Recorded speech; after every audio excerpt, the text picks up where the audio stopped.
महाराजा द्रुपद ने आह्वान किया कि क्या ये भारत भूमि वीरों से रिक्त हो गई है? क्या एक भी वीर पुरुष नहीं यहां जो मेरी प्रतिज्ञा पूरी करके मेरी इस दैवी गुण संपन्ना कन्या का वर हो सके? क्या ये जीवन भर कुमारी का व्रत धारण करके रहेगी? क्या एक भी योग्य पुरुष नहीं? भेष ब्राह्मण का था पर स्वभाव क्षत्रिय का था। सह न सके सव्यसाची फाल्गुनी अर्जुन वो आह्वान, उठ खड़े हुए। दर्शकों के प्रेक्षागृह में जहां सब जनसाधारण बैठकर इस प्रतियोगिता का, इस स्वयंवर का दर्शन कर रहे थे, उठ खड़े हुए। मैं भाग लेना चाहता हूं इस स्वयंवर में। क्षत्रिय राजा हंस पड़े कि क्षत्रिय इस धनुष को हिला न सके, भिक्षा के अन्न पर अपने जीवन का निर्वाह करने वाला ब्राह्मण यह प्रतिज्ञा पूरी करेगा? श्री कृष्ण बोल उठे।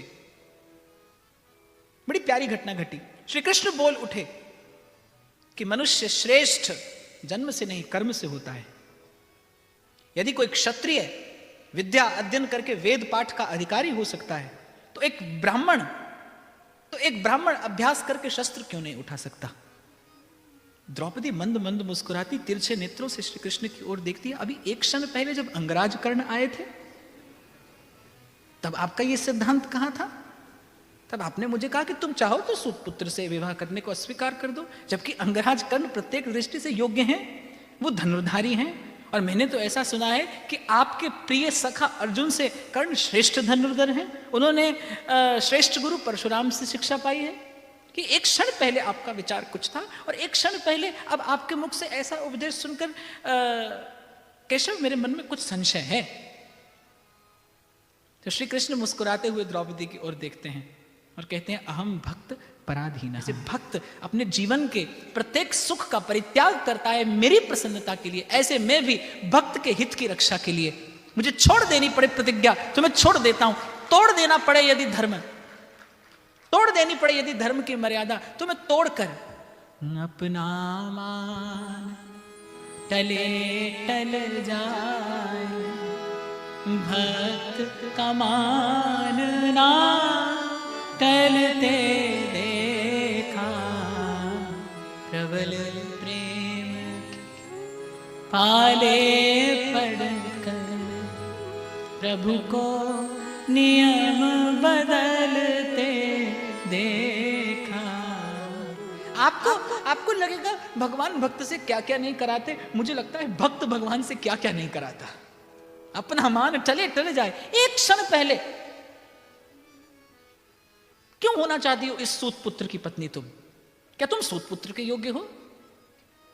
केशव, आप मुझे जन्म का स्मरण करा रहे थे अंगराज के, और बड़ी मेघ गंभीर वाणी में श्री कृष्ण भरी सभा के मध्य उठ खड़े हुए।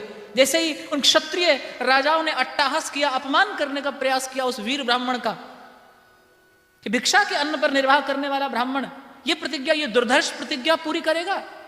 उठ खड़े हुए मेघ गंभीर वाणी में गर्जन किया द्वारिकाधीश ने उस सभा में कि व्यक्ति जन्म से नहीं कर्म से श्रेष्ठ होता है। ये ब्राह्मण इस स्वयंवर प्रतियोगिता में भाग लेने का अधिकारी है। इधर कृष्ण, उधर ब्राह्मण के भेष में अर्जुन और इधर द्रौपदी। क्या खबर संसार को क्या हो रहा है? क्या खबर संसार को क्या हो रहा है?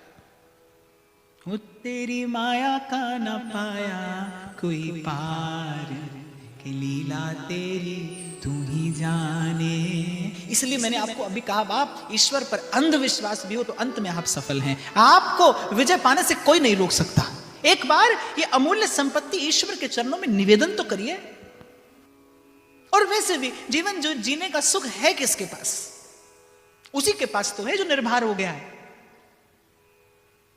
कितना भी सुंदर मार्ग क्यों ना हो, विचार करना, मार्ग कितना भी सुंदर क्यों ना हो और आपका गंतव्य भी पूर्ण सुखों से भरा क्यों ना हो, लेकिन आपके सिर पर भारी बोझ रखा हो तो आपकी यात्रा सुखद हो सकती है? नहीं हो सकती। कितना भी सुंदर मार्ग क्यों ना हो। ऐसे ही कितनी सुख सुविधा से भरा आपका जीवन क्यों ना हो और किसी ने आपको जीवन के बाद का कितना ही सुंदर प्रलोभन क्यों ना दे दिया हो, लेकिन यदि आपके चित्त पर संकल्प विकल्प का बोझ रखा है तो आपकी यात्रा सुखद नहीं हो सकती। ये जीवन सुखद नहीं होगा। एक ही युक्ति है, सर्वधर्मान परित्यज्य मामेकं शरणं व्रज।